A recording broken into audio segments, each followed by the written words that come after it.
Kichkina shahzoda. Bu faqatgina bolalar kitobi emas, undan ham ko'prog'i. Antuan de Saint-Exupéry qalamiga mansub bo'lib, u Kichkina shahzodaning boshqa sayyoradan Yerga qilgan sayohati haqidagidek ko'rinsa-da, aslida kitob bolalarning beg'uborligini, kattalarning chalkash dunyolarini tanqid qiladi. Shu sabab bu asar bolalar kitobi bo'libgina qolmay, har yoshdagi inson o'zini ko'rishi mumkin bo'lgan oynadir. Nega bu kitobni bunchalar yaxshi ko'ramiz bilasizmi? Chunki biz ulg'aygan sari hayratlanishni unutdik. O'yin o'ynashni unutdik, yulduzlarga qarab xayol qurishni unutdik. Ammo Kichkina shahzoda bizga unutganlarimizni eslatib turadi. Kattalar bir vaqtlar yosh bola bo'lganliklarini, ammo ko'plari eslay olmasliklarini aytishadi. Bu kitobni har o'qiganimizda har xil mazmun anglab yetamiz. Bolalikda ertaklar rang-barangdek tuyuladi. Yoshlikda ma'no izlaganimizga oydinlik kiritadi. Voyaga yetganlar uchun esa ichlarida yo'qolib borayotgan bolakayning ovozini qaytadan eshitishlariga yordam beradi. Chunki Kichkina shahzoda yosh kattalashgani sari emas, chuqurlashganingiz sari anglashiladi. Psixologiyada bu asar insonning asosiy psixologik ehtiyojlarini va xafagarchiliklarni sodda, ammo hayratlanarli metaforalar orqali anglatadi.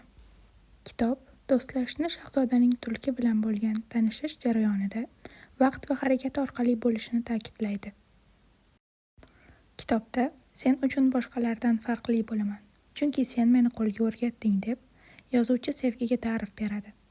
Yo'qotish va ma'no izlash sevgining naqadar muhokamasiz va chuqurligini, sayohati esa kishining o'z ichki dunyosiga kashfini simbollashtirgan.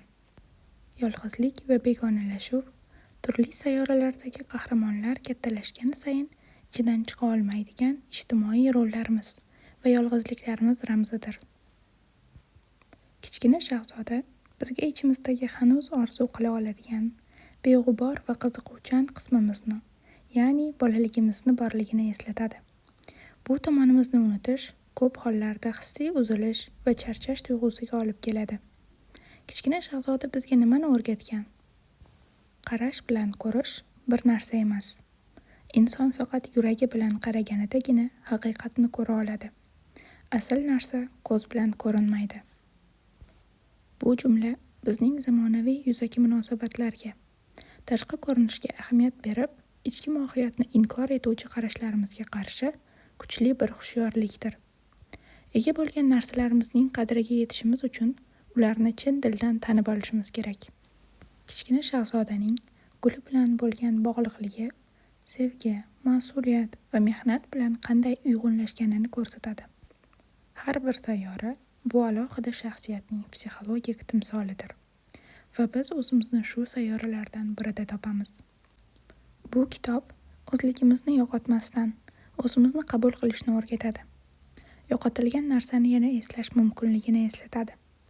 Har bir katta odamning ichida hali ham yashayotgan, ammo ovozi pasaygan bir bola bor. Bu kitob o'sha bolaning ovozini yana eshitishimiz uchun bir kalit beradi. Kichkina shahzoda bolalar kitobi kabi ko'rinsa ham, aslida kattalarning o'z bolaligini eslash safaridir. Bu ichki kompasdir. Yo'ldan adashganlarga, yulduzlarga qarab yo'l topishga harakat qilayotganlar uchun pichirlab turadigan do'stdir. Balki shu sabab millionlab odamlar bu kitobni qayta-qayta o'qib, har safar boshqa joyda yig'lagandirlar.